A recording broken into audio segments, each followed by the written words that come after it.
Bueno, estamos con Francisco Senegaglia, a quien agradecemos por esta oportunidad de charlar sobre una de las figuras quizá más discutidas, ¿no?, de la historiografía argentino-uruguaya, rioplatense, latinoamericana, que es José Gervasio Artigas. Antes de comenzar a recorrer su vida y su obra, eh, quiero presentar a Francisco. Él es nacido en Concordia en 1967, es psicoanalista y politólogo, ensayista en temas de psicología, política e historia y productor de cine. Bueno, y tiene una vasta obra, sobre la cual simplemente voy a hacer mención a tres textos, ¿no? Algunos de los cuales han recibido importantes distinciones. Uno de ellos es Los Artigas, del año 2010, que obtuvo la faja de honor de la Sociedad Argentina de Escritores. También está su novela Alguien te espera en algún lugar, centrada en la figura de Andresito Guacurarí, que obtuvo también un reconocimiento de la Secretaría de Cultura de Entre Ríos, y su otro texto sobre psicología de la historia, sobre el cual seguramente hablemos en esta entrevista, La otra revolución. Bueno, muchas gracias, Francisco, por esta oportunidad. Y si te parece bien, comencemos por el principio. Contanos un poquito de los inicios de Artigas, su juventud, su formación, sus primeros años de vida. Buen día, Santiago, gracias a vos por la invitación. Bueno, Artigas, como bien decías, es una figura emblemática y contradictoria en función de quién contó la historia, ¿no? La, la historia argentina eh, de alguna manera se constituye a partir, digamos, de la batalla de Pavón, cuando se unifica, ¿no? 1862, cuando se unifica de alguna manera eso que se llamaba confederación o lo que fuere, y a partir de ahí se cuenta la historia. Fechas como el 25 de mayo, el 9 de julio, son elegidas arbitrariamente por la pluma mitrista y da el lugar a los hombres y mujeres de la historia, a los que define algunos como héroes y a otros como villanos. Bueno, justamente Artigas ingresa a la historia como un villano y no como un héroe, y es justamente lo contrario, ¿no? Lo primero para decir de Artigas, que para mí es el hombre más importante de la gesta independentista latinoamericana, o sea, es el primero más genuino, obviamente junto con Bolívar y San Martín, pero el proyecto artiguista es un proyecto profundamente republicano, genuino, que construye constituciones absolutamente originales para su momento. Y eso lo hace a partir, digamos, de un proceso que a veces cuesta mucho entender, que es que la historia siempre se cuenta desde la subjetividad iluminista, es decir, desde la subjetividad española o portuguesa que ingresó al Río de la Plata, a esas ciudades, a esas aldeas, puertos fortificadas, que se armaron en función del Potosí, ¿no? Eh, Asunción en 1541, Santa Fe en 1571, Corrientes en 1588, 1580 la segunda fundación de Buenos Aires, 1680 Lobo funda la colonia de Sacramento, colonia portuguesa dentro del Río de la Plata, y 1724 se funda la ciudad de Montevideo, como un enclave para que no avance el universo portugués que venía avanzando sobre lo que hoy sería el norte de la banda oriental. En ese contexto, esas ciudades viven absolutamente como se vivía en Europa. Eh, pero a partir de 1550, 1580 empieza a ingresar el ganado por el norte, la línea que une Santos, la ciudad que también fue fundada en 1545, con Asunción, y el ganado empieza a bajar, se hace un semillero de ganado en lo que sería el gran corral que constituye Entre Ríos, Corrientes, Misiones, la banda oriental, y por lo tanto los pueblos básicamente charrúas primero empiezan a ir detrás del ganado. Después los guaraníes se van metiendo también y van detrás del ganado, los jesuitas hacen lo que se llama vaquería también, los afros que escapan del universo de las aldeas fortificadas y de las facendas de Brasil, también ingresan al mundo de vaquería, y muchos criollos que ingresan también por aventura o por cuestiones delictivas, van ingresando y se va conformando allí un sincretismo de pueblos que yo defino como la subjetividad de la gauchería, es decir, una subjetividad alternativa a la subjetividad iluminista, a la subjetividad tradicional de la centralidad europea, digamos, ¿no? A ese universo de la gauchería va a ingresar Artigas. Eh, o sea, es la gauchería quien funda Artigas, ¿no? Y no al Es, revés. exactamente, porque, o sea, Es interesante vuelvo a verlo decir así. lo que dije, para mí es de los más grandes hombres por escándalo, digamos, de nuestra historia, pero es la gauchería lo que lo hace a él. Artigas nace en 1764 en Montevideo, nieto de los fundadores de Montevideo.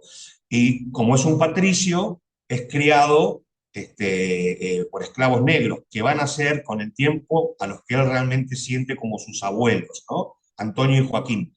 Este, Va, digamos, recibe una educación privilegiada, obviamente, en la escuela franciscana, que dentro de la iglesia es una de las posiciones más libres, más amplias.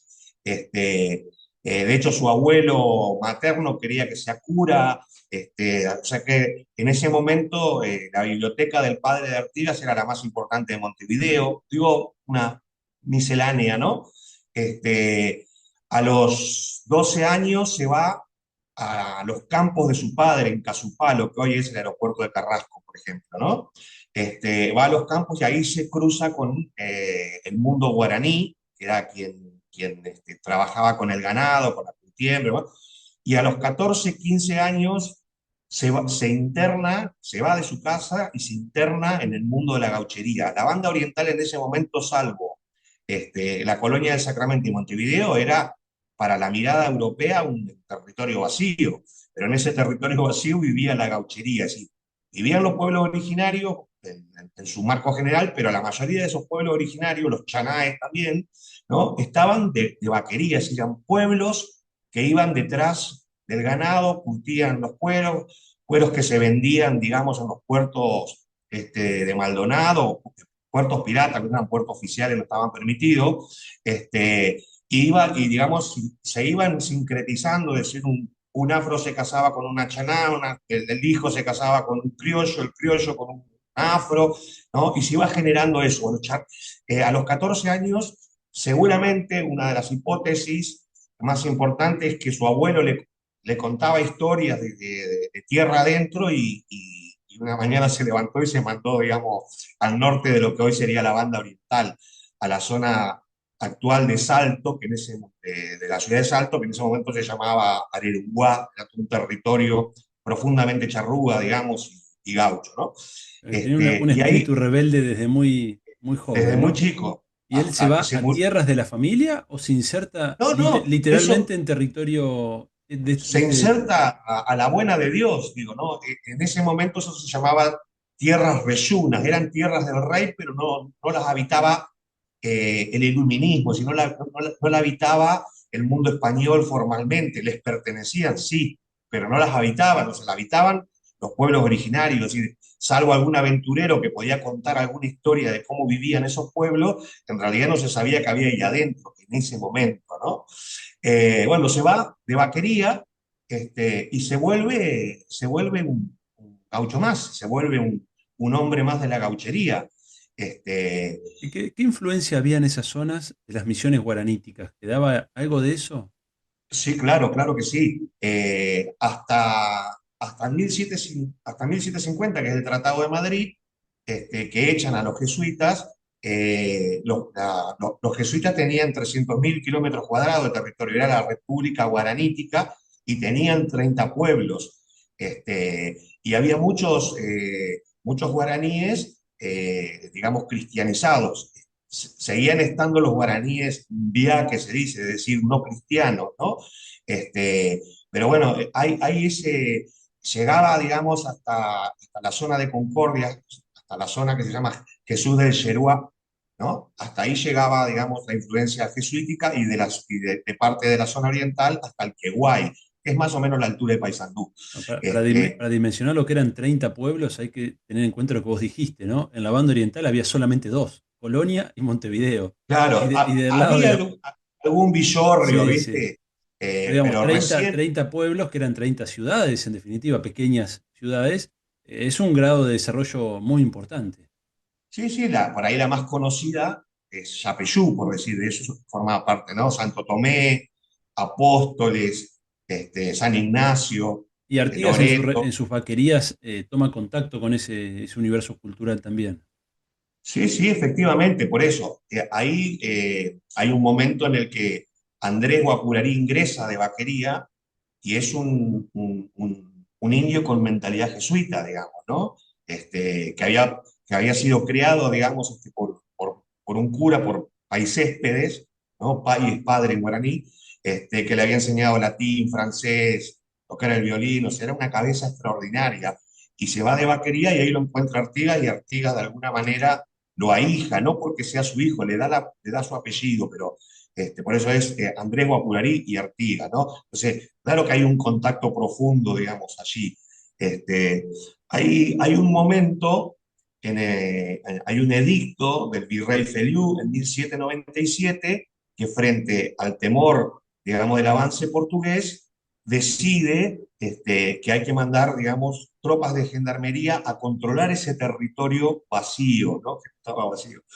Y entonces ahí nace Artigas, formalmente, digamos, a la lógica de la historia. ¿Por qué? A la vida Porque militar. Artigas, exacto, porque Artigas dice, vienen por nosotros, ¿no? Entonces nosotros vamos por ellos para venir por nosotros. Es decir, Artigas era un patricio, por lo tanto va, se presenta, digamos, al virrey, le dice que, bueno, que él va a armar la tropa de gendarmería, y ¿con quién arma la tropa de gendarmería? Y con su gauchería.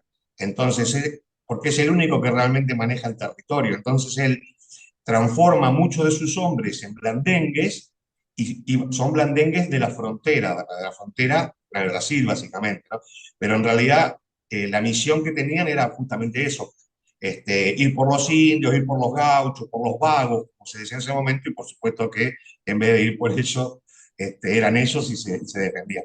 En esa lógica ingresa Artigas, vuelve Artigas a, a Montevideo, y después vuelve al mundo de la gauchería, que vuelvo a decir, formaba parte de Entre Ríos, formaba parte de la banda oriental del sur de Brasil, parte de las misiones que ya habían caído formalmente los últimos se terminaron yendo en 1767, ahí, los últimos jesuitas que habían quedado, y por lo tanto, también ese mundo guaranítico empezó a organizarse. Entonces Artigas pone a Andrés a comandar de alguna manera el universo de Corrientes y Misiones, y a Blasito. Ya en esa etapa en el Ya cuerpo de Blandengues. 1800, claro, 1800, 1810, ese primer periodo, empieza a organizarse, no desde el punto de vista político, sino desde el punto de vista, te diría, económico. ¿Por qué? Porque de esa manera se organizan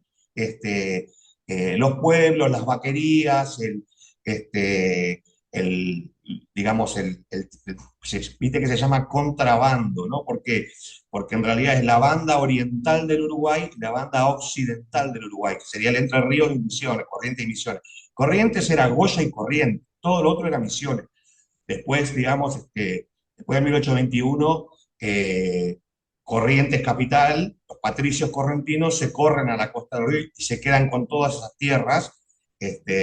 Por eso hay tanto latifundio en Corrientes, ¿no? Bueno, entonces Artigas ingresa, digamos, a esa lógica, y vienen las invasiones inglesas para ir mojoneando, ¿no? ¿Por qué vienen las invasiones inglesas? Y porque en 1805 se pierde la batalla de Trafalgar, o sea, España y Francia juntas, España no por su voluntad, pero porque en Napoleón la invade,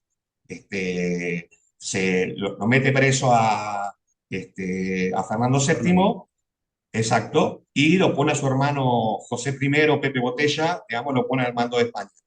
ahí se empiezan a armar la junta. Pero ¿cuál es el problema? Es que España se queda sin armada y por lo tanto no puede controlar sus colonias, ¿no? Entonces los ingleses se vuelven efectivamente los dueños del mar y empiezan a hacer esta suerte de piratería, pero con una lógica que es, o sea, no es que vienen solamente a quedarse con, llevarse lo que encuentran en una colonia, sino que quieren sentar base de colonia, ¿no?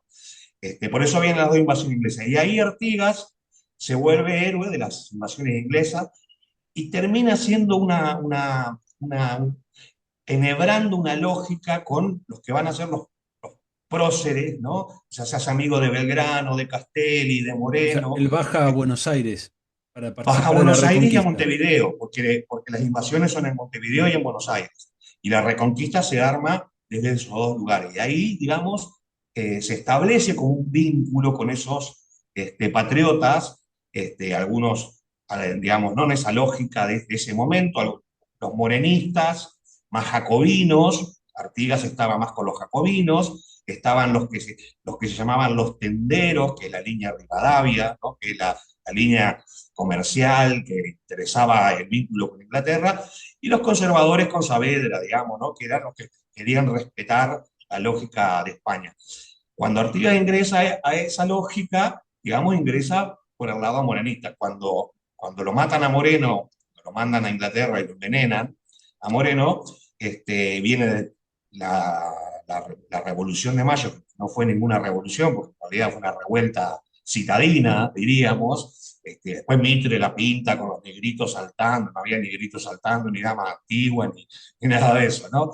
Estaba la fragata Smil, fragata inglesa, apuntándole a Cisnero por si tenía alguna duda de renunciar, digamos, nada más que eso, porque lo que querían en realidad era abrir el puerto de, de Buenos Aires al comercio inglés, digamos, ese es el espíritu objetivo, digamos, de la Revolución de Mayo, salvo, insisto, para los jacobinos que empezaban a mirar si esto no era una oportunidad de hacer otra cosa. Pero hasta ese momento, la bandera española estaba en el fuerte de Buenos Aires y nadie se le imaginaba no ser español. Eh, cuando viene la Revolución de Mayo, Artigas cruza, digamos, a Entre Ríos y de Entre Ríos va a Buenos Aires y ofrece sus servicios, o sea, ofrece levantar sus bandas. ¿No? Dice, levantar las bandas son la banda occidental y oriental. O sea, él ya de facto Este, era una especie de gobernador político-militar de todas es, las vaquerías, de toda esa región interior de las bandas. exactamente, exactamente, sí, sí, sí. Ya tenía un arraigo, Eh, o sea, muy parecido a lo que va a hacer luego los caudillos, ¿no? Es decir, ya tenía un rol político-militar y un arraigo popular muy fuerte. O sea, era considerado cuando ingresó al mundo Charrúa ya era un cacique, porque ahí tiene a su primer hijo, Juan Manuel, que le decían el caciquillo, porque era el hijo del cacique, ¿no? O sea, ya de entrada y después para todo el universo Claro. se lo denominaba el Caraí, ¿no? El Y ahí Caraí Guazú. él no fue a reemplazar esas estructuras políticas indígenas, sino que queda al frente de una estructura Exactamente. política preexistente. Exactamente, al frente, a mí me gusta decirlo así, de una subjetividad nueva que estaban haciendo ahí, que no tenía nada que ver con cómo vivía el europeo. Primero porque esa subjetividad se sostenía en la igualdad, a diferencia del universo iluminista que se sostenía en la libertad. Pero Artigas decía, no se puede ser libre si antes no se es igual, ¿no? Y ellos eran todos iguales. Se respetaban, digamos, negros, afro, indios, mestizos, sambo, mulato, y que a su vez eran despreciados por el español. Entonces tenían esa unidad en tanto igualdad, pero a su vez tenían la igualdad de la desigualdad, es decir, de que el otro decía, van, estos vagos, lo que después en la lógica sarmientina van a ser los bárbaros, ¿no? Civilización y barbarie. Pero y así eran tratados como bárbaros, ¿no? Como gente que vivía ahí en 1804, va Félix de Azara, ya Artigas era capitán de Blandengues, y entonces Artigas lo lleva al mundo charrúa, Félix de Azara, que escribe unas cosas maravillosas, o sea, maravillosas en el sentido que él ve ese mundo que odia, es un geógrafo, un biólogo reconocido internacionalmente en ese momento, y empieza a decir, pero ¿cómo vive esta gente? Así es, son sucios, pero dice, no tienen jefes, todo lo deciden en asamblea, las mujeres son iguales a los hombres, no hay problema una mujer puede divorciarse de un hombre como un hombre de una mujer, la mujer vota en la asamblea, tipo no le entra en su cabeza occidental ese sistema de igualdad. Entonces, esa concepción de la igualdad, chaná, guaraní, ¿no? Los guaraníes tenían una división de su modo de trabajar, ¿no? La Tupán Baé y la Amán Baé, es decir, la tierra de Dios y la tierra del hombre.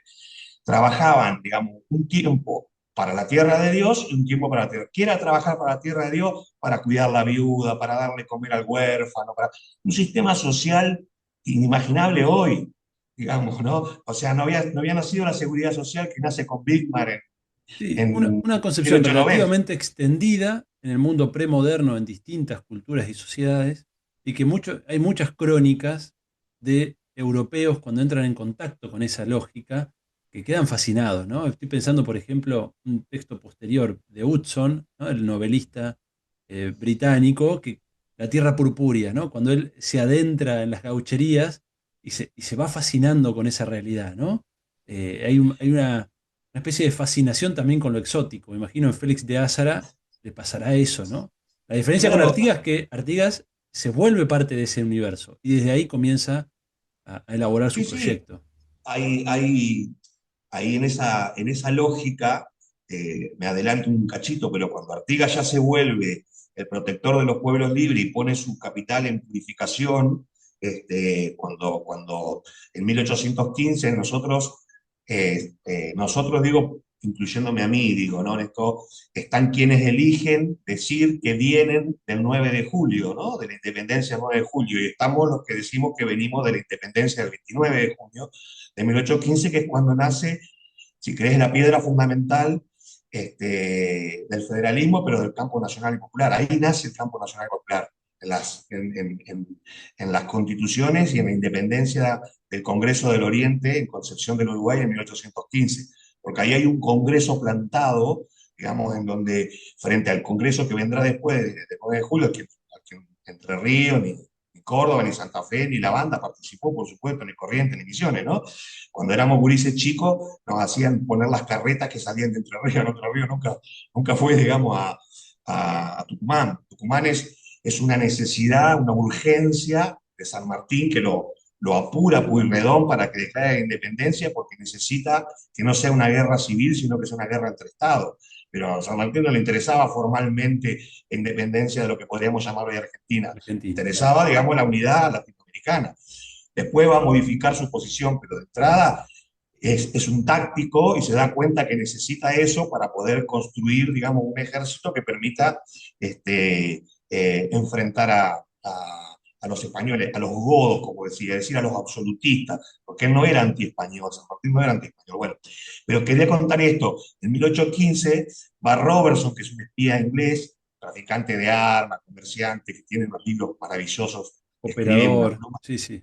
Claro, y es el único civil que está en, en- en San Lorenzo, digamos, ¿no? Por eso cuenta la batalla con tanto detalle, está en Sí, la sí, torre aparece en todos los mirándolo, momentos clave de la historia en ese está momento, aparece Robertson, sí. como todo buen espía, digamos.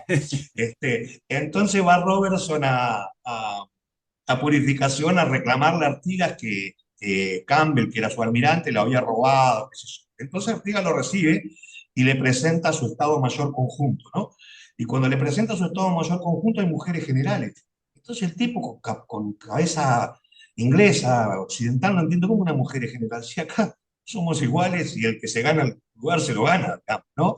Entonces, eso es lo que enfrenta, insisto, las dos subjetividades, ¿no? Es decir, un mundo, digamos, sincretizado que termina teniendo una propuesta de pueblo, que termina teniendo una lógica de pueblo absolutamente alternativa a esa lógica europea que todavía reinaba en el Río de la Plata.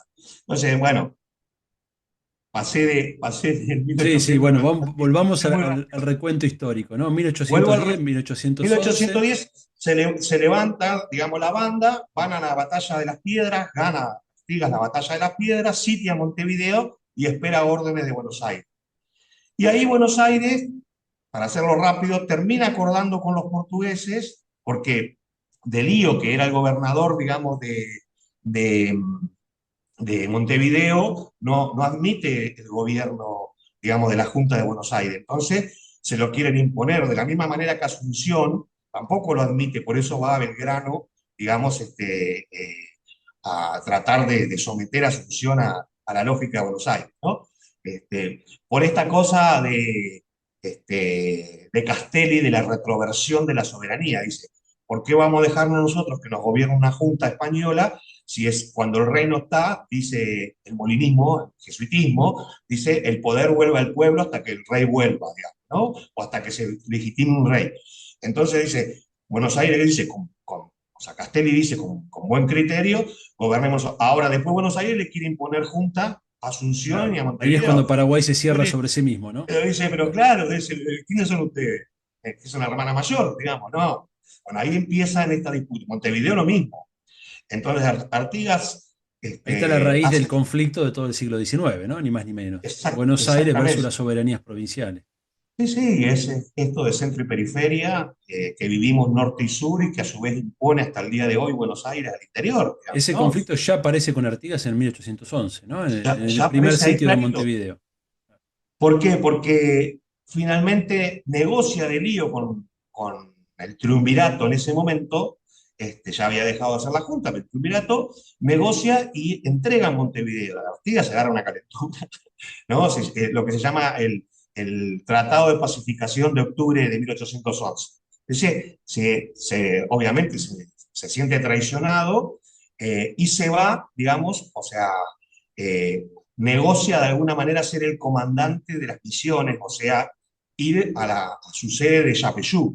En realidad, como las misiones llegaban hasta Jesús de Yeruá, va, digamos, a lo que hoy es actualmente Concordia, es decir, va a la Yui, y va con todo el pueblo, digamos, ¿no? ¿Por qué? Porque a veces mucha gente no entiende, pero eso era un pueblo nómade. Es decir, la tierra no les daba la identidad se la daba el otro, Pero ahí va, ¿no? en el éxodo, este es el famoso éxodo del Ese pueblo es oriental. el ¿En el famoso éxodo éxodo. va la gente de Montevideo o son las mismas tropas y sus familias que ya lo estaban acompañando desde hace tiempo? Claro, algunas personas de Montevideo van, pero obviamente Montevideo es patricia y se queda con el lío. Pero los otros pueblos, digamos, que habían hecho el sitio, porque también cuesta a veces imaginar, pero en realidad, digamos, las vaquerías se hacían en familia. Es decir, una mujer desgarretaba, digamos, una vaca y tenía una fuerza con ese cuchillo en la mano, igual que un hombre o lo que fuere, digamos. Por lo tanto, las montoneras, los que se van a transformar después en montoneras, son ejércitos no de niñas, son ejércitos de hombres, mujeres, adolescentes, hermanos, hijos, primos, son familias que pelean, ¿no? Entonces, esas familias, digamos, van salen de Montevideo, deciden de alguna manera en lo que se llama un villorrio que había que llamaba San José, arman una asamblea, bien charrúa, bien gaucho, arman una asamblea, Artigas ingresa a la asamblea y bueno, plantea la situación como está, pero lo más hermoso de esa asamblea es que dice, bueno, desde el momento en el que entramos en la asamblea, el poder que ustedes me delegaron vuelve a ustedes. La asamblea decide devolvérselo de nuevo, ¿no? El mandar Este, obedeciendo, ¿no? Que tanto exactamente, va a retomar luego eso. Enrique Dussel, pero qué lindo antecedente ese. Sí, claro, claro, sí, y es Chiapas es eso, ¿no? Mandar obedeciendo, ¿no? El subcomandante Marcos también, digo, ¿no? Esta cosa de mandar obedeciendo. Claro, viste que Dussel Este, lo toma como un paradigma del poder alternativo al poder claro, en su idea claro, moderna, ¿no? De poder como dominación, y él lo recala mucho en la cuestión indígena, ¿no? Es decir, como una matriz de claro, poder propia del mundo americano. claro, lo que plantea Dussel es que no es cierto que hay una sola democracia, dice Dussel, ¿no? Es decir, porque nosotros tenemos una epistemología absolutamente eurocéntrica y entonces se considera que democracia es lo que se decidió, digamos, a partir de la Revolución Francesa y la independencia americana. Y no es así, dice Dussel, esto del mandar obedeciendo, ¿no? Maravilloso. Bueno, lo cierto es que Artigas pone su campamento en el Ayuí, o sea, 20.000 personas caminan, digamos, y se instalan, sería al sur de lo que era la gobernación de Yapeyú. Bueno, van y vienen las discusiones, nuevamente ya Buenos Aires tiene directorio, y vuelven a ir contra Montevideo. Entonces Artigas vuelve Perdón, ahí. ahí nace formalmente la provincia oriental, en ese momento. Nace la provincia oriental, eh, casi te diría más 1814, bueno, estamos ya llegando a Bien, 1814, que es que exactamente, que es cuando él decide dejar el sitio, digamos, de Montevideo. Termina después, hay ahí en el medio un montón de cruces, sobre todo con Alvear, eh, personajes detestables, si los hay, digamos, en la historia argentina, tipo que hizo desmanes de todos los órdenes que se te pueda ocurrir, sobre todo en eso, en la zona de Entre Ríos, en la zona de la banda. Con lo cual, Artigas va, digamos, traicionado por segunda vez, vuelve a Arerumbuá, o sea, a su cuna, a su origen, y ahí, de alguna manera, nace la banda oriental y empiezan a hacer Entre Ríos, ahora te voy a decir por qué formalmente, pero nace la banda oriental porque crea la bandera de los pueblos libres, es decir, esa bandera celeste y blanca le cruza una franja roja, que dice, para mí siempre me gusta decirlo así, es una bandera de la memoria, porque él cruza esa franja roja y dice, guay de olvidarse de aquellos que cayeron defendiendo nuestra patria, guay de olvidarse de los que defendieron la igualdad y la libertad. Entonces, crea esa bandera y con esa o sea que es bandera, una bandera con un toque muy revolucionario, diríamos, en términos más, ¿no? Es decir, algunos, la idea de la memoria histórica, de la sangre de los caídos, está presente ahí en ese rojo, que va a ser el rojo federal después. exactamente, exactamente. Por eso digo que el federalismo nace ahí, esa bandera se va a izar formalmente el 29 de junio de 1815 y él lo va a llamar Juremos por el Pabellón de la Libertad.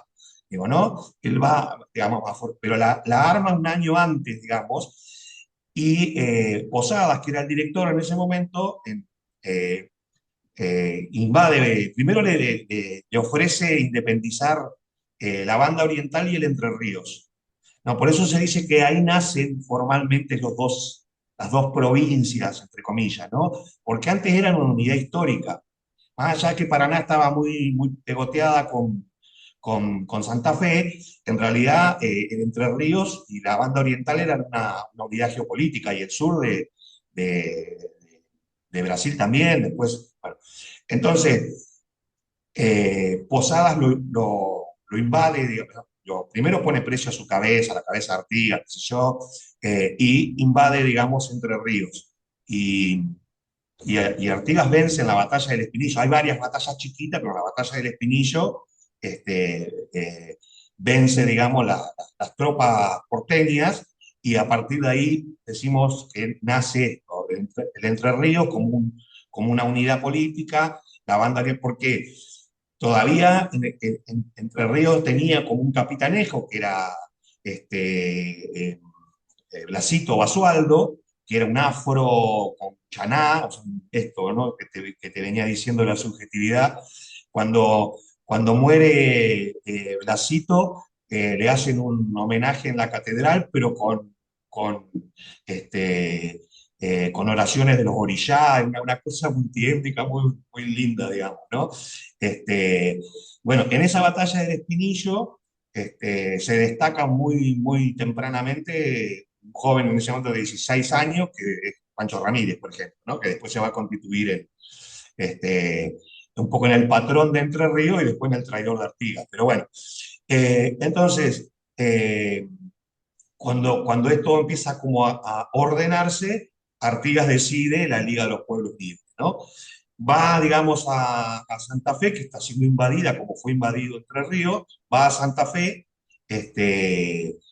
a defender a Santa Fe y, bueno, vence también en Santa Fe a los porteños. Entonces los santafesinos le dicen, bueno, y designa un gobernador para Santa Fe. Y Artigas le dice, no, desígnenlo ustedes, digamos, ¿no? Yo, por eso el uso del protector, o sea, no soy antes se usaba director o supremo, digamos, claro, ¿no? Yo no soy ni el director ni el supremo, soy en todo caso el protector. Me necesitan, venimos.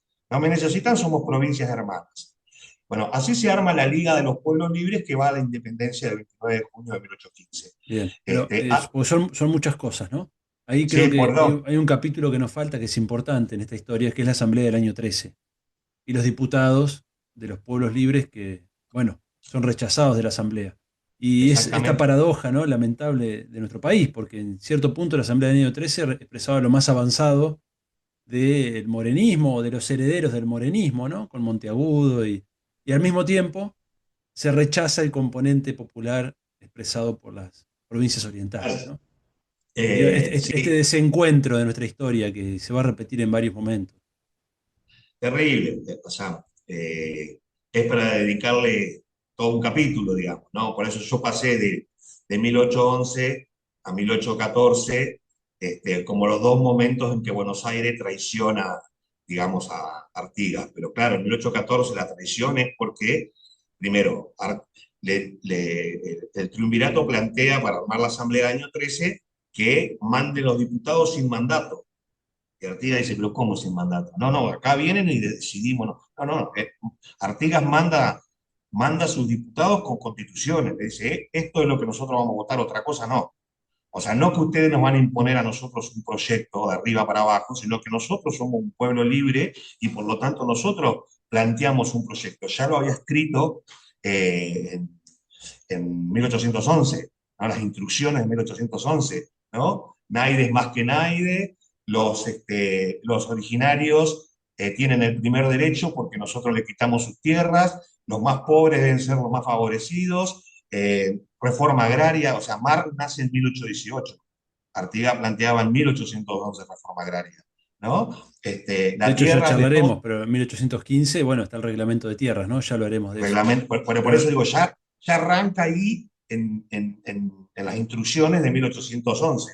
Digo, ¿no? Después se vuelven constituciones. Entonces, Artigas manda diputados, le encuentran cualquier cosa y dicen, no, no son legítimos, vuelve a mandarlo de nuevo. Bueno, eso digo, es lo que era muy hace. gracioso porque para que se sepa en esa época, no es que los demás diputados eran elegidos en elecciones transparentes. Por ejemplo, Monteagudo fue diputado por Mendoza, en su vida había pisado Mendoza. Es decir, era Exactamente. una distribución de cargos entre los sectores de poder de ese momento.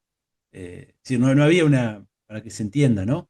Se buscó cualquier artimaña para dejar afuera a los diputados de Artigas. Esto fue así. Por eso digo, por eso es Que una tenía entre traición. sus instrucciones, por ejemplo, sacar la capital de Buenos Aires, ¿no? Exactamente. Es decir, no Sí, es sí, un punto porque menor.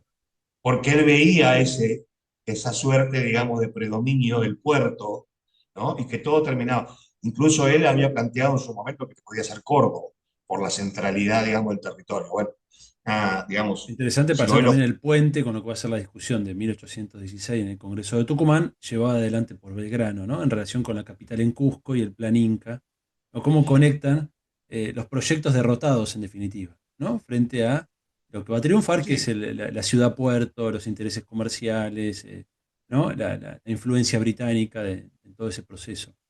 sí, la influencia británica está desde 1810 instaladísima en Buenos Aires, con algunos muy poquitos momentos en la historia argentina, que fueron básicamente con Rosas, pero siempre Inglaterra puso mano, digamos, en las decisiones políticas. Ni hablar cuando la batalla de Pavón y se arma formalmente, digamos, lo que sería el Estado-Nación Argentina, y solo cae después de Yalta, que dejamos de ser, diría Scalabrini Ortiz, la granja de la reina para pasar a ser el patio trasero del imperio yanqui, ¿no? Claro, Pero claro. digamos, por muy Bueno, poquitos momentos, Inglaterra no estuvo metiendo las narices de hecho, el Uruguay es un estado tapón, o sea, lo crea Inglaterra para controlar las relaciones entre Brasil y Argentina, sí, digamos, sí, y el básicamente. estuario del Plata, ¿no? Es decir, que no quede un solo estado Exactamente, controlando el Río de la Plata. Bueno, entonces ahí ya exactamente. tenemos una ruptura definitiva de Artigas con Buenos Aires, ¿no? Es decir, ya no hay vuelta atrás después de Ya ahí no hay vuelta. 1813, 1814.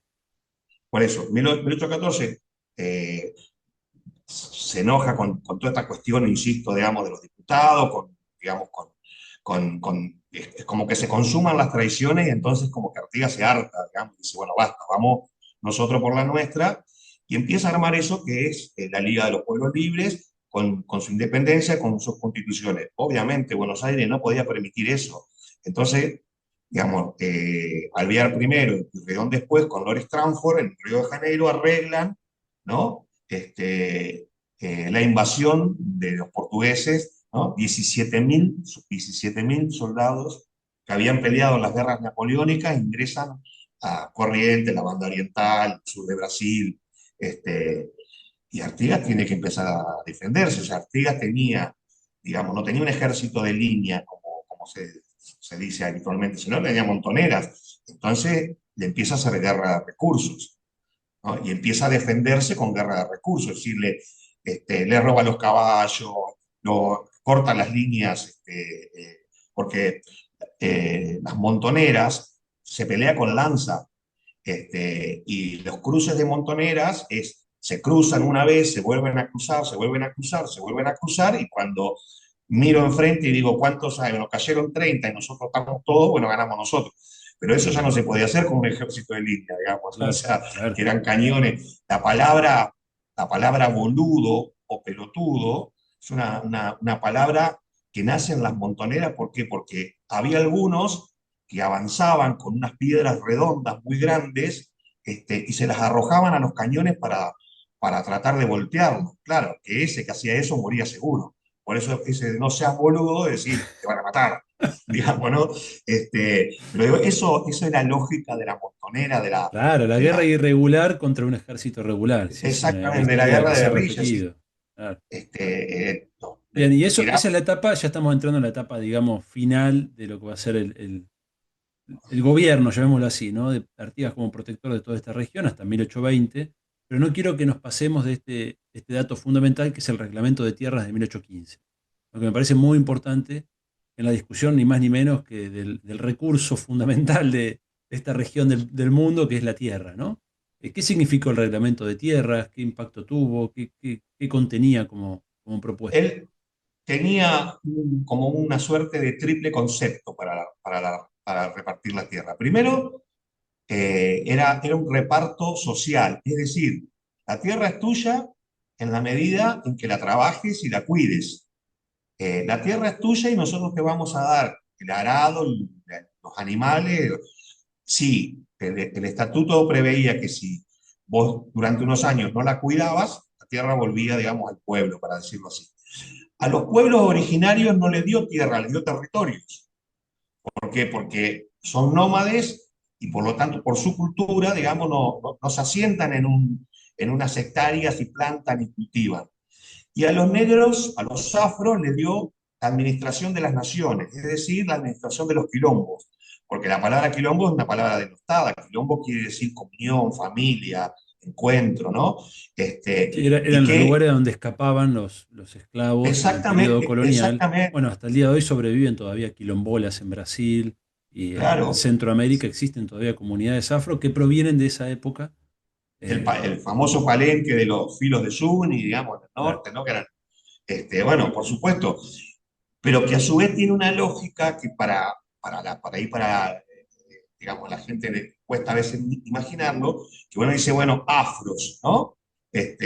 O negros, pero ellos pertenecían a distintas naciones, no es lo mismo ser un bantú que ser un yoruba, digamos, un angolés, entonces, de ahí las famosas llamadas de Montevideo, ¿no? Porque son las llamadas, y bueno, el negro más viejo pasa a buscar a todos los bantú, el Yoruba pasa a buscar, va llamando a todos. ¿Por qué? Porque si bien para la mirada, digamos, foránea son negros, en realidad ellos tienen naciones absolutamente sí, sí, diferenciadas, digamos, distintas ¿no? lenguas, distintas Distintas creencias. lenguas, Claro. distintas culturas, distintos modos de pensar los orishas, es decir, las energías y los espíritus, Y, que por y- supuesto se sincretizaron. Entonces, ¿qué hace Artigas? Artigas, digamos, 200 años antes que Evo Morales, entiende que es plurinacional, digamos, ¿no? En el sentido son naciones que cohabitan y que por lo tanto cada uno tiene que decidir cómo quiere vivir, o sea, no le impone, no es la civilización de Sarmiento o de Mitre que dice homogeniza a su lógica y lo que no le gusta lo mata, digamos. Todo lo contrario. Ustedes quieren vivir como charrúa, viven como charrúa. Y este territorio se le va a respetar a ustedes. Como ustedes quieren vivir como comunidad de naciones y organizarse, se les respeta, digo, ¿no? Por supuesto que eso duró un año y medio, porque digamos, empezó a hacerse, no se terminó nunca de consumar formalmente, porque bueno, porque ya ingresaron los portugueses y en realidad lo que empezaron a hacer es a correr, digamos, a correr en el territorio que lo manejaban impecablemente, ¿no? Ahí sí ya Ramírez con un protagonismo en Entre Ríos, Andresito con un protagonismo importante en Corrientes y Misiones, y bueno, y Rivera, otro traidor de Artigas, que era su lugarteniente en el territorio oriental, digamos, ¿no? Empiezan Oribe también estaba allí, digamos, pero el que le seguía a Artigas en la banda era Rivera, de Entre Ríos Digamos, Artigas era Ramírez. como el comandante supremo, digamos, y después tenías lugartenientes en las misiones Andresito, Pancho Ramírez en Entre Ríos y Rivera en la banda oriental. Sería más o menos su estructura. Es exactamente, después López en Santa Fe, ¿no? Que Sí, después pero van hasta ahí no llega la invasión portuguesa, ¿correcto? O sea, es más, Había algunos saqueos en algunos lugares, pero el destrozo más grande es en Misiones, Corrientes sería, ¿no? Pero en aquel momento todavía no era Corrientes, era Misiones. El destrozo, porque Corrientes, separada, digamos, de alguna manera de la lógica, Corrientes Capital, digo, ¿no? De la lógica de todos estos territorios, siempre coqueteaba con Buenos Aires. Por eso en 1818, en pleno auge de la penetración portuguesa, Artigas lo manda a Andrés a que invada Corrientes, Corrientes. Claro. 1818. Hay toda una discusión ahí, porque ahí obviamente el gobernador lo sacan, y el otro se dice, pone orden ahí porque necesitamos ese puerto y tenerlo ordenado.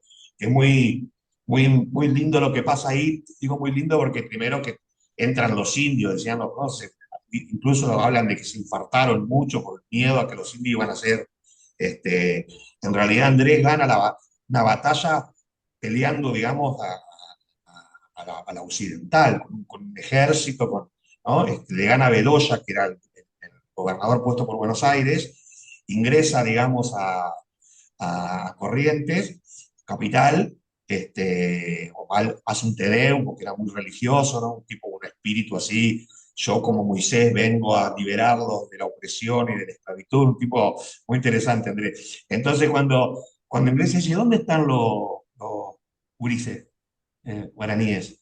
No, están en los yerbatales, trabajando. Ah, están en los yerbatales. Y rapta a todos los hijos de los patricios y los encierra en un barco. Le tienen una semana llorando a las mujeres pidiéndole por favor. Bueno, cuando devuelven a todos los hijos guaraníes, a sus madres, él les devuelve los hijos Les y le devuelve. dice, ¿no? Esta cosa de la igualdad, ¿no? Le dice, sepan que las madres indias también tienen corazón, ¿no? Esta cosa, es muy indio, ¿no? Muy guaraní. Pero digo, bueno, en esa revuelta, los portugueses destruyen prácticamente los 30 pueblos, queman, ¿no?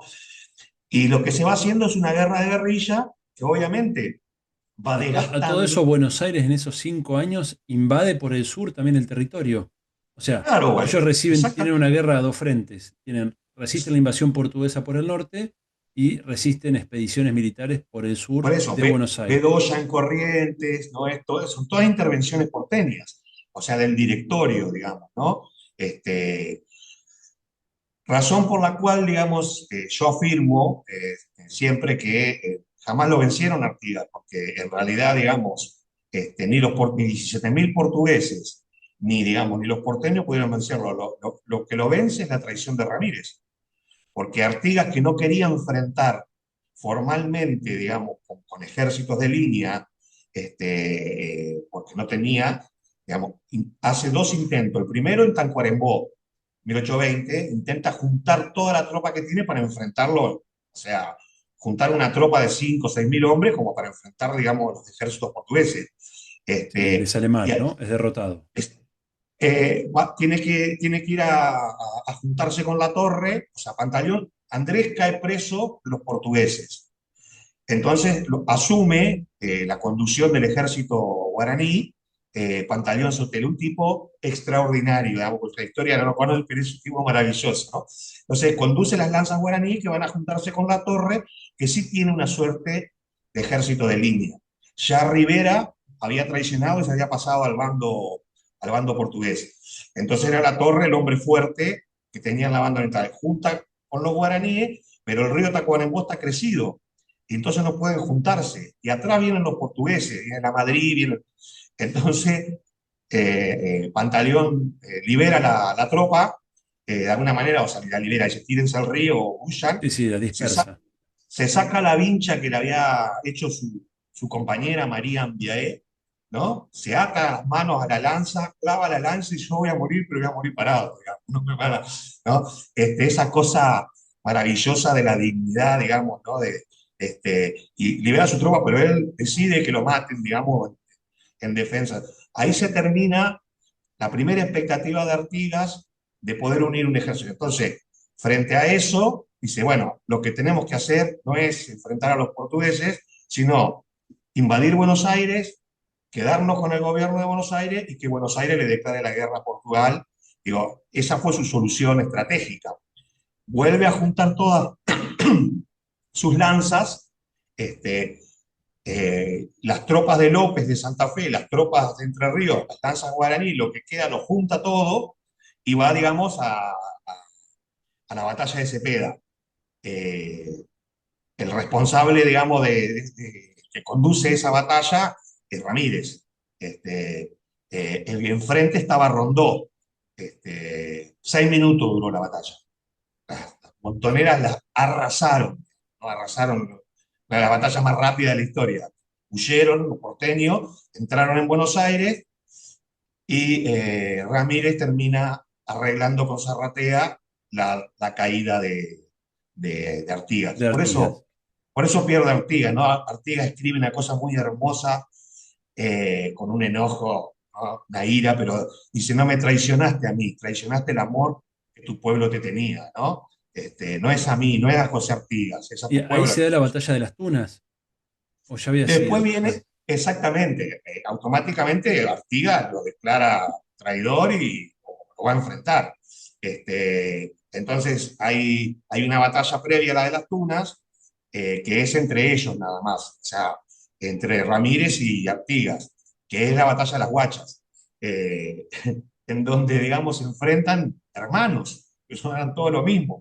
Entonces hacen 17 cargas de caballería, no muere ninguno, no se quieren matar, No se quieren matar, claro. no se quieren matar entre ellos. Después iba a la batalla de las Tunas, efectivamente, y ahí ya viene Mansilla con refuerzos, con armas, con caballadas, y ahí sí pierde Artigas y empieza a huir al norte, digamos, ¿no?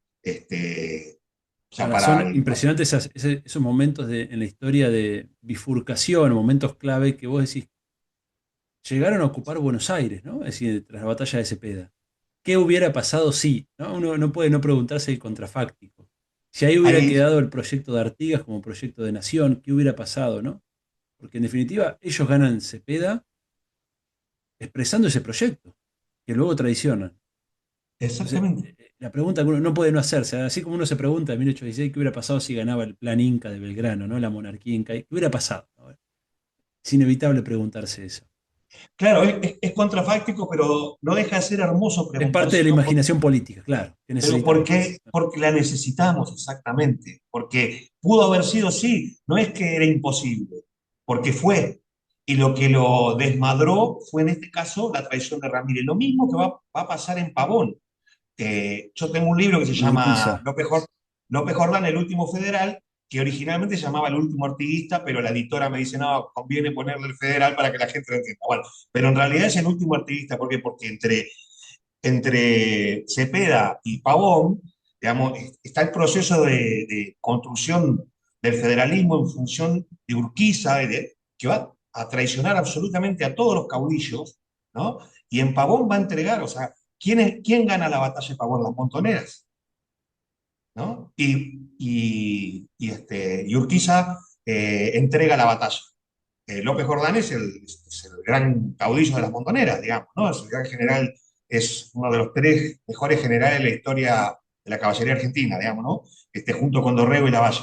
Pero digo, y gana y entrega. Entonces, dos momentos, de nuevo, contrafáctico, dos momentos en el que este país podría haber sido otro país, Otro digamos, país, ¿no? tal cual. Claramente. Bueno, ya después de la derrota de 1820 en las Tunas, es cuando Artigas se exilia al Paraguay. Hay varias batallas chiquitas en Asunción del Cambay, que es un arroyuelo, casi lo mata Ramírez de un sablazo, lo salva su hijo Juan Manuel, y ahí hacen lo que se llama el Congreso de Apóstoles, intentan decidir, entonces los pueblos del Chaco, los pueblos originarios del Chaco, le dicen armamos, y Artigas dice ya está y pide asilo en el Paraguay. Pide asilo en el Paraguay pensando que va a tomar fuerzas y va a revisar cómo vuelve, digamos, ¿no? Porque era incansable, digo, ¿no? Y cuando Gaspar de Francia, que era en ese momento el Supremo del Paraguay, le da el asilo, pero cuando le da el asilo lo mete preso, porque tiene un julepe terrible, dice este tipo, Claro, hablando, que lo me reemplaza. levanta levanta el Paraguay, digamos, ¿no? Y bueno, lo tiene un tiempo preso ahí y después lo manda a una suerte de cárcel en Curuguatí, digamos, a 400 leguas de Asunción para que eso, para que quede aislado y que no conecte con nadie. Separa la tropa que había cruzado el río con él y lo manda solo, ¿no? Para que no se conecte con nadie. Por supuesto que va a Curuguatí y es un guaraní más, o sea, hablaba fluido el guaraní, hablaba así que, digamos, todo ese No, periodo también. evidentemente para las élites políticas y militares, que en la época era básicamente lo mismo, era una figura muy, muy desafiante, ¿no? Por su arraigo popular y porque representaba el miedo a lo popular, ¿no? Para esas élites. Sí, Entonces, además como cuando uno lee Finito, digo Finito, es imposible leer todo lo que hay sobre Artigas, porque aunque a muchas personas les cueste darle un lugarcito en la historia, el archivo Artigas tiene 70.000 páginas, 38 tomos, ¿no? Y hay cosas muy, muy finitas, por ejemplo, cuando las invasiones inglesas ingresan los ingleses a Montevideo, él está en las afueras de Montevideo, su mujer, Rosalía, está dando a luz a José María, y él a 3 metros de donde su mujer está, se está, digamos, sableando con 20 30 tipos el solo, digamos, ¿no? Ese era Artigas, digo, es un tipo de una bondad absoluta, una lógica, pero temible, digamos, en claro. términos de combate, digamos, ¿Dónde está ¿no? ese archivo? ¿Dónde está el archivo Artigas depositado? Mirá, eh, obviamente está en la biblioteca de Montevideo, está en la Biblioteca Nacional de Argentina porque nosotros hicimos intercambios en su momento. Armamos un espacio que se llama Ideario Artiguista y que es argentino-uruguayo, digamos, ¿no? Que tiene que ver justamente con esto, con la promoción de los pueblos libres, con la promoción del campo nacional y popular, con la reconstrucción de nuestra identidad y nuestro origen. Entonces, Bien, pero básicamente está en Buenos Aires y Montevideo. eh, bueno, digo formalmente, físicamente, los tomos, ¿no? Ahora existen, yo lo tengo, un CD, digamos, en aquella época, un CD que tiene los 32, con lo cual supongo que se debe poder conseguir en cualquier lado, Bien. digamos, o sea, Y bueno, y ingresar. la etapa final de su vida, entonces Paraguay, 30 años asilado político en Paraguay, hasta 1850 en que fallece, y como dato también de su relación con el mundo indígena y afro, quien lo acompaña hasta el final de su vida es el negro Encina, ¿cierto? Aquel Exactamente. que lo acompaña casi desde su juventud, ¿no? Claro, la historiografía ballista, ¿no? Que es como la mitrista, que le da a Artigas un lugar, pero le da un lugar ahí, qué sé yo, y al negro Ancina como el negro que le ceba mate a Artigas. El negro Ancina era el jefe del Estado Mayor, Artigas, era un genio, un Claro. tipo genial, que Artigas lo compra de esclavo y lo libera, ¿no? Por eso es un poeta extraordinario. Entras en internet, lee los poemas de Ancina, y él escribe un poema que dice que Artigas lo liberó, digamos, porque se había escapado, se metió en un barco ballenero, lo volvieron a cazar, qué sé yo, hasta que Artigas lo compra. y se volvió su hermano, digo, ¿no? En esta mentalidad de que el negro es el que sirve y el esclavo, por eso esto de que cuando Artigas dice que mis abuelos fueron Joaquín y Antonio, que eran dos negros, digo, ¿no? Y Alsina era su hermano, digamos, su hermano de vida. Bueno, y Lo acompañan varios, pero el que se queda con él es Alsina, efectivamente. para ir cerrando con un balance sobre esta enorme figura histórica y lo que representaba por detrás, que vos has enfatizado muy bien, ¿no? Estas vaquerías, este mestizaje, esta base un poco histórica de nuestros sectores populares, ¿no? Que como bien dijiste vos, va a ser lo que luego va a aparecer con el nacionalismo popular en el siglo XX. Exactamente. Tenemos en Artigas un promotor de la justicia social, indudablemente, un precursor, diríamos, ¿no? De un concepto que no existía en la época, pero que en su concepción está eso. Alguien que resistió la invasión imperialista de Portugal, porque en definitiva estábamos en proceso de independizarnos de España, pero Buenos Aires negocia por detrás la invasión de otro imperio para sacarse de encima Artigas. ¿Y cuál era la concepción? Quería preguntarte. En relación a la unidad latinoamericana o la unidad regional, porque de cierta historiografía podría ser visto, bueno, Artigas estaba siendo un secesionista, estaba dividiendo el protoestado argentino, ¿no? De hecho, Uruguay lo construye en esta historiografía ballista como el precursor de la independencia del Uruguay, lo cual es bastante ridículo desde mi punto de vista, ¿no? Absolutamente, Entonces, me gustaría absolutamente. saber qué pensaba Artigas sobre esto, cuál es tu opinión sobre el papel de Artigas en su concepción regional, ¿no? No solo local o provincial. Por eso, cuando decimos que Artigas y la lógica de la subjetividad a la que él pertenece, ¿no? A la de la gauchería, este, funda, digamos, sobre su concepto de pueblo, sobre la igualdad. Por eso él dice esta frase que es, eh, tomando lo que vos decís, el fundamento de lo que va a ser después la justicia social. Dice, diferentes pero iguales. Diferentes pero Sí. iguales. Deberían ser Diferentes nuestras por la banderas. raza. En vez de libertad, justicia, fraternidad, Claro, nuestras ¿no? propias banderas revolucionarias, ¿no? Exactamente, ¿no? Sobre esa base él busca la patria grande, ¿no? Él no quiere, digamos, o sea, quiere unir el Paraguay, quiere unir, él le escribe a Güemes, le escribe, o sea, se escribe con San Martín. Lo que pasa es que San Martín, ellos después se terminan peleando, se pelea con Belgrano también, se pelea por esta discusión, porque la discusión es infinitamente eh, más profunda en términos de lo que la habitualidad de nuestro pueblo entiende, digamos, para que contar la historia.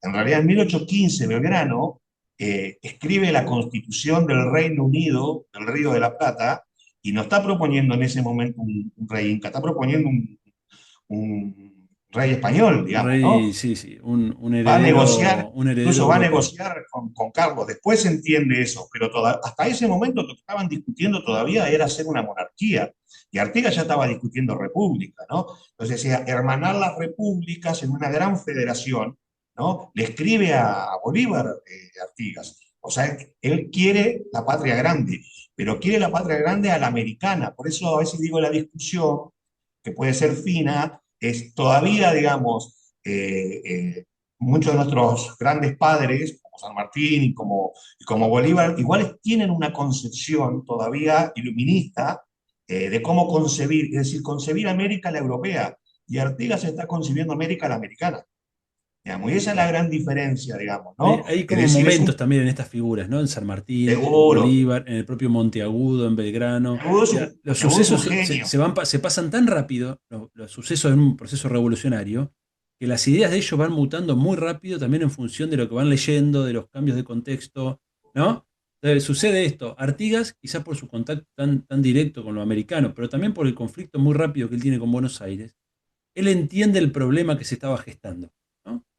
Y en cierto modo, San Martín dice, bueno, ese problema quedará para después.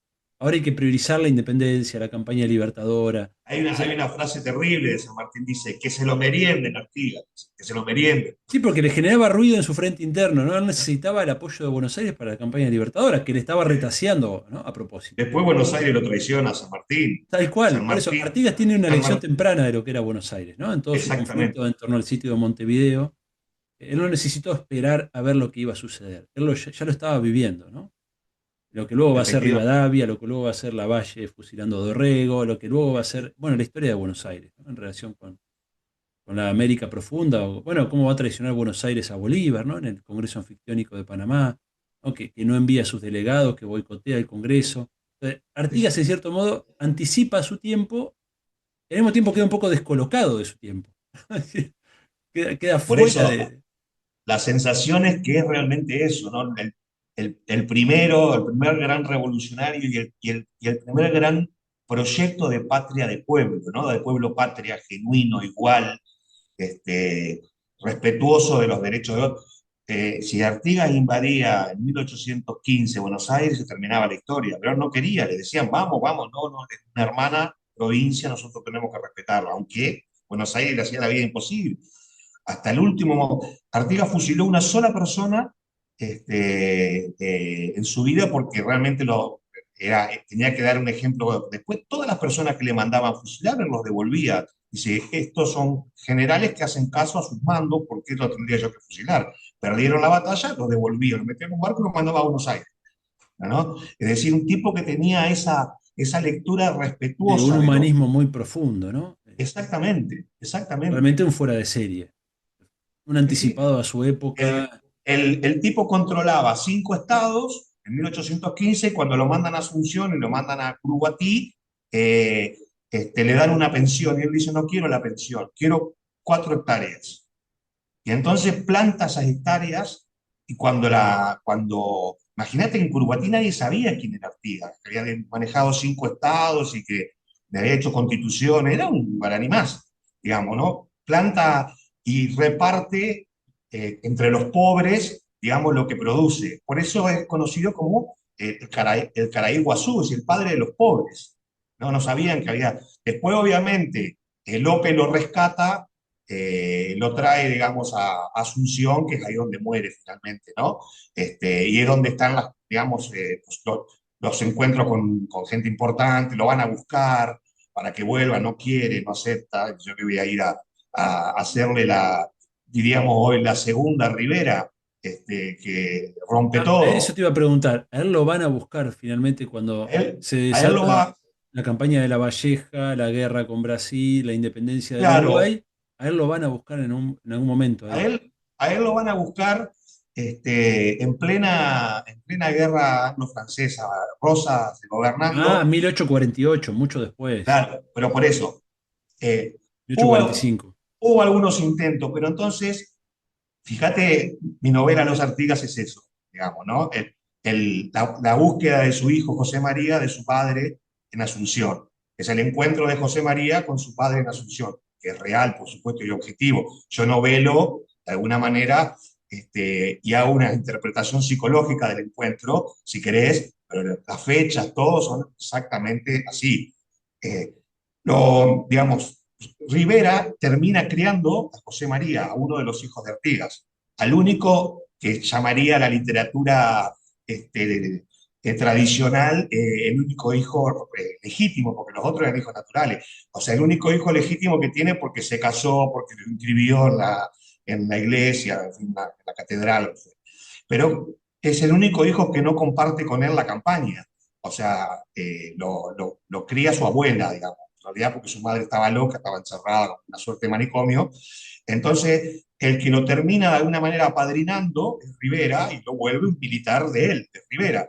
Entonces Rivera dice, anda vos, que sos el hijo, y lo traemos, y entonces con la figura Artigas fortalecemos.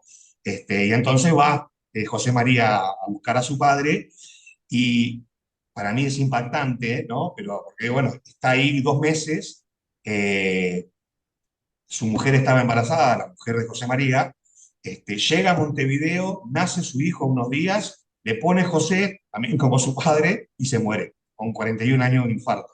Yo digo, El hijo de el Artigas. hijo Artigas, el Mirá encuentro con vos. ese padre, o Y sea, Artigas no se presta. Esto es interesante porque me hace acordar mucho a San Martín, ¿no? Cuando lo intentan permanentemente hacer jugar en las internas porteñas o rioplatense, y San Martín dice, bueno, yo no me voy a prestar a esto, ¿no? Artigas tiene una actitud similar a esa, de decir, yo no me voy a exactamente prestar, igual. no me voy a Eh, prestar al proyecto de Rivera o de quien fuera, que no era mi cuando, cuando, proyecto, ¿no? cuando Artigas, exactamente, cuando Bueno, quería decirte esto antes. Monroe, el presidente, cuando él va al exilio, le ofrece asilo en Estados Unidos. Y él dice, no, yo voy a morir en mi patria, ¿no? Y cuando van a buscarlo, Rivera, digamos, mandaba a José María, le dice, volvé a tu patria. Le dice, y él le contesta, mi patria es América, Claro, claro. ¿no? No, por eso. Y en esos 30 años finales, y ya vamos cerrando, en esos 30 años finales, él se dedica a escribir, ¿qué hace? Porque, o sea, política no puede hacer en el Paraguay, ¿no? La tiene prohibida. Y es como tenerle la mano prohibida a un boxeador, ¿no? ¿Qué hace en Claro, esos 30 años de su vida finales? por eso, Porque es mucho los tiempo, últimos, ¿no? 30 años es mucho mucho tiempo. tiempo, mucho tiempo. De nuevo, en, vos imaginás que ese gurí de 14 años que se mete de gauchería es en realidad un laburante. Cuerea, vende cuero, camina nómademente, no tiene una casa, o sea, un tipo criado en lo mejor de Montevideo, va a vivir así 50 años de su vida. Eh, cuando se vuelve el protector, bueno, todo eso sigue viviendo en casas de cuero. Sí. En Nunca, verdad es un nunca periodo muy gober- corto de su vida, si te pones a pensar. Es aproximadamente el periodo que va de 1805 a 1820, por redondear un Claro, número. sí, sí, sí, tal cual. Cuando él va al Paraguay, eso, le dan una pensión militar que él no acepta, y pide tierras y trabaja esas tierras. De hecho, convive con una mujer india, guaraní, tienen un hijo que después a pelear con las tropas de Francisco López. Pero digo, los últimos 8 o 10 años, o sea, López le dice, lo saca, lo trae de Curuguatí, lo lleva a Asunción y le pide que le arme los ejércitos. Y Carlos López. Carlos López, padre claro, de Carlos Francisco, López, padre de claro, Francisco Solano. y sucesor de Eh, Doctor Francia en el gobierno del Paraguay. exactamente, exactamente. Bueno, cuando cae Francia y asume López, López lo manda a buscar, sobre todo por el prestigio que tenía Artigas, digamos, ¿no? No entiende cómo está preso, bueno, no estaba Sí, sí, preso, vivía, lo lo rehabilita. rehabilita, y cómo es, entonces le dice, ¿cómo es? Bueno, quédate en Asunción y organizá mis ejércitos. Entonces Artigas ya le dice que ya no está para eso.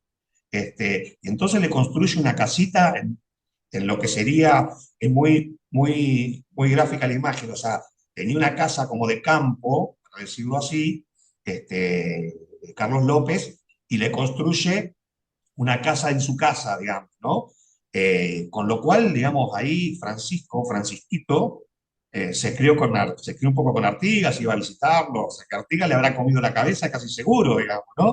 Este, pero lógico, porque en ese lugar ahí iban políticos a verlo, gente de todos lados, de ahí tenemos un montón de relatos, justamente porque iban pintores, geógrafos, a consultarlo, a conocerlo, digamos, ¿no? Este, eh, el general Paz fue y Artigas le regaló su espada, digo, ¿no? Estas cosas, Mirá qué llamativo, ¿no? Porque el Manco Paz era unitario, ¿no? General unitario por claro, excelencia. sin duda, pero lo que pasa es que tenés, digamos, todo el mundo lo daba por muerto a Artigas, incluso su propio hijo, José María. Digamos, cuando lo trae López Carlos de López Asunción. y y Asunción era un puerto tan o más importante que Buenos Aires, o sea que empieza a circular que Artigas está vivo, empieza todo este rodeo, ¿no? Y él los recibe ahí en esa casa, hasta que el día que se murió, montó su caballo moro, digamos, ¿no? Y tuvo su perro que se llamaba Charrúa, y y estaba con Ancina, o sea, hasta el último día de su vida montó a caballo. Digo, ¿no? O sea, Bueno, eh, bueno, con digamos, esto, parado, digo, no parado, así, sí, del sí, primer sí, sí, día sí, hasta el último de su vida. sí, sí. Bueno, muchas gracias, Francisco. Realmente Ah, fue muchísimas gracias a vos. una hermosa conversación y por lo menos yo he aprendido muchísimo. Supongo que quien nos escuche o nos vea también se llevará algo de esta conversación y sobre todo de este hermoso ser humano y de este hermoso proyecto que fue Artigas y el proyecto artiguista en la Liga de los Pueblos Libres y bueno, y en todo ese proceso político que hemos charlado. Muchas gracias, Al que Francisco. necesitamos volver, ¿no? Profundamente. Exactamente. Más que Muchísimas nunca. gracias a vos. Recuperar Más la que nunca. imaginación política, recuperar la utopía, recuperar el amor por nuestro pueblo, por nuestra patria, por nuestras raíces. Así que bueno, en parte este ciclo lo estamos haciendo en esa clave, ¿no? De volver a soñar. Bueno, muchas gracias, Francisco. Muchísimas gracias. Un abrazo enorme.